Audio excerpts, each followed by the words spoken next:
Natural মধুটা অন্য নদের থেকে একটু আলাদা, কারণ কি আমরা মধুর কোয়ালিটিটা ইনশিওর করি, ল্যাব টেস্ট করে তারপরে আপনাদের হাতে দিই। যার কারণে আমাদের আলহামদুলিল্লাহ এত কাস্টমার, এত রিভিউ আমাদের এই মধু সম্পর্কে আছে, আমাদের মধু ছাড়া অন্যদের মধু খাবেনই না, এরকমও কাস্টমার আছে আলহামদুলিল্লাহ।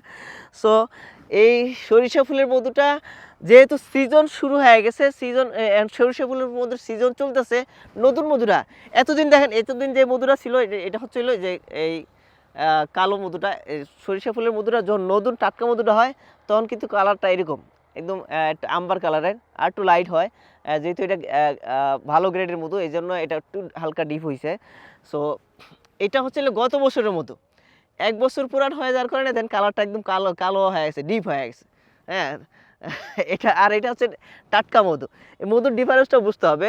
এই মধুটা মনে হবে যে কালো জিরা অথবা অন্য ফুলের মধু, এটা না, এটা সরিষা ফুলের মধু গত বছরের মধু।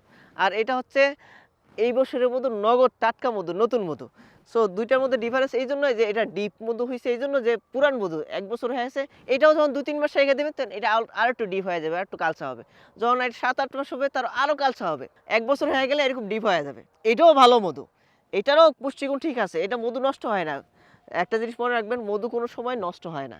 হ্যাঁ, মধুর হয়তো কালার চেঞ্জ হয়, ফ্লেভারের মধ্যে একটু পরিবর্তন আসে, কিন্তু মধু নষ্ট হয় না। সো অনেকেই এরকম নতুন সিজন ফ্রেশ মধুর জন্য অপেক্ষা করতেছেন।